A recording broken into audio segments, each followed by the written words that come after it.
farihu bil jannati allati kuntum tu'adun. Dan berbahagialah dengan surga yang telah dijanjikan oleh Allah tabaraka wa taala. Juga kata Allah, nahnu awliya'ukum fil hayatid dunya wal akhirah. Kamilah yang akan menanggung, menjamin kehidupan kalian di dunia maupun kehidupan di akhirat. Ini balasan bagi orang-orang yang mau istiqomah di atas ketaatan kepada Allah tabaraka wa taala. Semoga Allah mengaruniakan kepada kita keistiqomahan di atas ketaatan kepada Allah tabaraka wa taala. Allahu akbar, Allahu akbar, Allahu akbar. La ilaha illallah wallahu akbar. Allahu akbar walillahil hamd. Kaum muslimin dan muslimat jemaah salat Idul Fitri yang dirahmati Allah tabaraka wa taala. Adalah kebiasaan di tengah-tengah masyarakat kita ketika datang Idul Fitri, maka kita terbiasa untuk saling berbagi hadiah. Dan ini adalah sebuah kebaikan. Karena kata Rasulullah SAW, tahadu tahabbu. Saling memberikan hadiahlah, maka kalian akan semakin mencintai, akan semakin menyukai.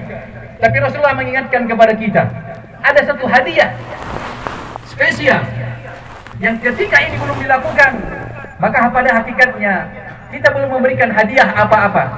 Ketika hadiah ini belum kita berikan, maka pada hakikatnya apapun yang kita berikan itu tidak bernilai apa-apa. Terutama hadiah yang diberikan oleh seorang orang tua kepada anaknya. Dalam hadis yang diriwayatkan oleh Al-Imam Tirmidzi dan Imam Ahmad, Rasul SAW mengatakan, "Ma nahila walidun waladan min nahlin afdalu min adabil hasan." Kata Rasulullah, tidak ada hadiah yang terbaik yang diberikan oleh orang tua kepada anaknya selain pendidikan yang terbaik. Artinya apa? Bagi para orang tua yang sudah membelikan baju baru, yang sudah membelikan kendaraan baru, atau bahkan sudah membelikan rumah baru bagi anaknya, tapi kata Rasulullah, kalau dia belum memberikan hadiah pendidikan terbaik, maka pemberian itu belum berarti apa-apa. Oleh sebab itu kaum muslimin, jemaah salat Idul Fitri yang dirahmati Allah, mari kita perhatikan apa hadiah itu. Mari kita perhatikan bagaimana Rasulullah SAW senantiasa memberikan hadiah-hadiah terbaik kepada orang-orang yang berada di sekitarnya. Yang pertama adalah bagaimana Rasulullah memberikan hadiah terbaik kepada Ibnu Abbas, sepupunya. Ibnu Abbas bercerita bahwa pada suatu hari aku dibonceng oleh Rasulullah SAW di atas unta. Maka Rasulullah pun berpesan kepada aku. Kata Rasulullah, "Ya gulam, inni u'allimuka kalimat." Wahai Ibnu Abbas, wahai anakku, aku ingin berpesan kepadamu dengan beberapa pesan. Ihfadillah yahfadka. Jagalah Allah, jagalah syariat Allah.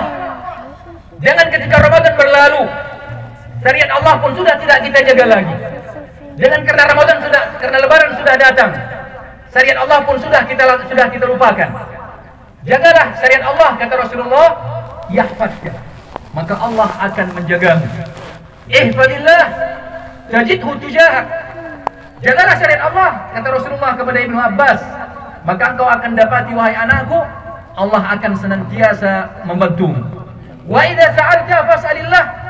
Kalau kamu meminta, mintalah kepada Allah. Wa idza sta'anta fasta'in billah. Kalau engkau meminta bantuan, maka mintalah bantuan kepada Allah tabaraka wa taala. Wa'lam 'anna al-ummah. Ketahuilah wahai Ibnu Abbas, kata Rasulullah, kalau seandainya seluruh manusia di bumi ini bersatu untuk menolongmu, sungguh mereka tidak akan bisa menolongmu kecuali dengan sesuatu yang telah Allah tulis untukmu.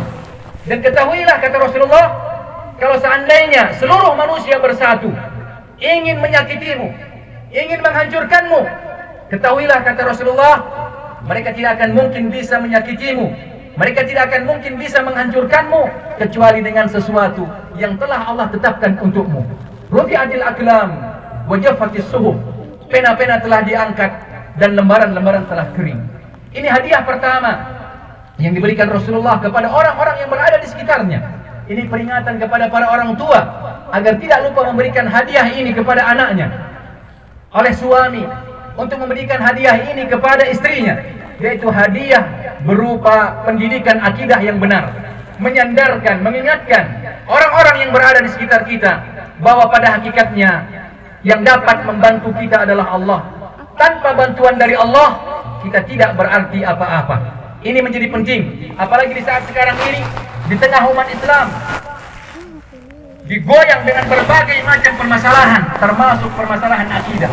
Kita melihat saluran-saluran televisi sebagian menampilkan berita-berita, acara-acara yang terkadang justru meninggalkan atau mengajarkan kepada kita untuk lari dari Allah dan bersandar kepada yang lain. Ini adalah sumber kehancuran. Oleh sebab itu Rasulullah di jauh hari sudah mengingatkan agar kita senantiasa bersandar kepada Allah dan menjaga akidah kita bahwa kita tidak beribadah, tidak meminta bantuan kecuali kepada Allah Tabaraka wa Ta'ala. Adapun hadiah yang kedua adalah hadiah juga yang diingatkan oleh Rasulullah kepada para orang tua. Hadiah terbaik yang diberikan pada Idul Fitri ini yaitu hadiah untuk mengedukasi orang-orang berada di sekitar kita, untuk mengedukasi generasi kita dengan edukasi ibadah yang baik. Rasulullah SAW mengatakan, "Muru auladakum bis-shalah." Perintahkan anak-anak kalian untuk menjaga salat. Wahum abna sab'u sinin. Ketika dia berada pada usia 7 tahun. Pada usia 7 tahun, orang tua sudah diperintahkan untuk mengingatkan anaknya agar mengerjakan salat. Apakah usia 7 tahun anak-anak sudah wajib salat? Jawabnya belum. Karena anak-anak wajib salat adalah ketika dia sudah balik. Dan biasanya usia 7 tahun belum sampai kepada usia balik. Tapi para ulama kita mengatakan, karena memang salat ini adalah ibadah terpenting, maka dia perlu ditanamkan semenjak dini. Bahkan Rasulullah senantiasa mengingatkan orang-orang yang berada di sekitarnya meskipun dia masih kecil, tetapi tetap diperintahkan untuk menjaga salat. Apalagi saat sekarang ini ketika kita bersilaturahmi, berkunjung kepada keluarga, jangan sampai gara-gara amalan sunnah kita meninggalkan amalan wajib. Gara-gara kita bersilaturahmi, salat pun kita tinggalkan. Maka ini sebuah musibah.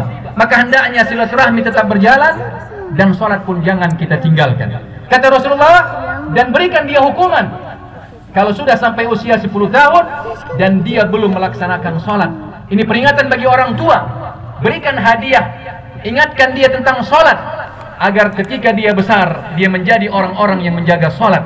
Dan juga hadiah yang ketiga adalah bagaimana Rasulullah mengajarkan kepada anak-anaknya, kepada orang-orang di sekitarnya, hadiah pendidikan akhlak.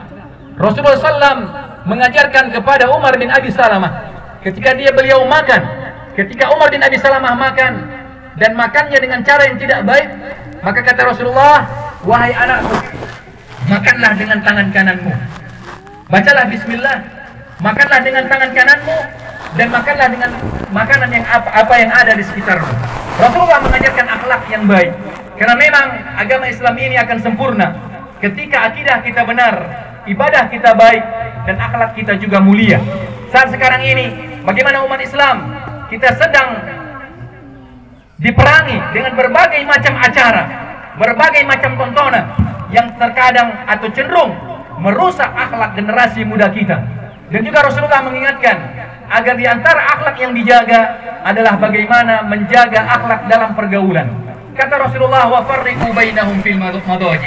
Dan pisahkan anak-anak kalian kalau sudah sampai usia 10 tahun di tempat tidurnya. Pisahkan antara laki-laki dengan laki-laki, antara laki-laki dengan perempuan, antara perempuan dengan perempuan. Ini menjadi penting kaum muslimin. Jemaah salat Idul Fitri yang dirahmati Allah. Jangan kita sambut Idul Fitri ini dengan kemaksiatan kepada Allah Tabaraka wa Ta'ala, terutama kepada para pemuda. Jangan gunakan Idul Fitri ini untuk kesempatan berpacaran, untuk kesempatan berduaan dimanapun kalian berada. Idul Fitri, hari raya kaum muslimin, berbeda dengan hari raya orang-orang kafir. Hari raya kaum muslimin, Allah turunkan rahmat di dalamnya. Jangan kita kotori dengan kemaksiatan. Jangan kita kotori dengan perbuatan-perbuatan yang tidak pantas dilakukan. Oleh sebab itu orang tua hendaknya mengingatkan anak-anaknya, jangan sampai pergi dengan pasangan yang bukan pasangan yang halalnya. Jangan sampai dibiarkan mereka pergi kemana-mana berpacaran. Bagaimana mungkin satu bulan kita bertahan dengan ketakwaan kepada Allah, selanjutnya kita kotori hari yang fitri ini dengan kemaksiatan kepada Allah Tabaraka wa Ta'ala. Adapun hari raya orang kafir, maka Allah turunkan azab di antara mereka. Maka kita dilarang untuk ikut-ikutan merayakan hari raya orang kafir. Maka jangan jadikan hari raya kaum muslimin seperti hari rayanya orang kafir. Kenapa? Karena kemaksiatan yang kita lakukan. Dan juga bagaimana Rasulullah mengingatkan orang-orang yang berada di sekitarnya untuk menjaga adab berpakaian. Karena ini juga menjadi penting. Jangan sampai orang tua karena sayangnya kepada anaknya membelikan pakaian-pakaian, tapi justru pakaian-pakaian yang bertentangan dengan syariat Islam. Rasulullah mengatakan, ketika aku dimi'rajkan, maka diperlihatkan kepadaku dua kelompok manusia yang aku belum pernah melihatnya. Yang pertama, kata Rasulullah, adalah sekelompok manusia yang mereka memukuli dirinya, mencambuki dirinya dengan ekor lembu. Siapa ini?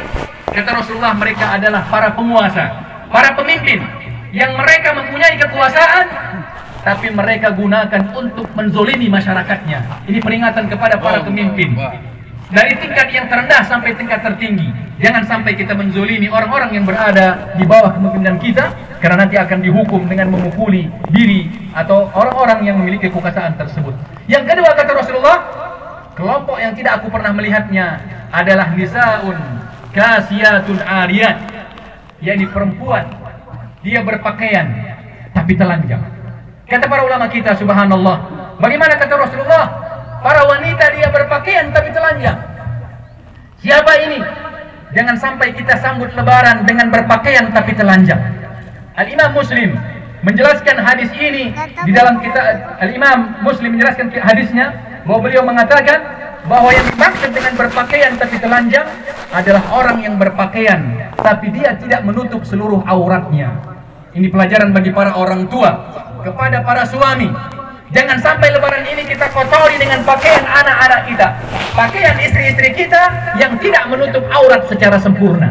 Aurat perempuan adalah seluruh tubuhnya kecuali wajah dan telapak tangan. Tidak ada boleh yang terbuka bagi bagian tangannya atau bagian kakinya.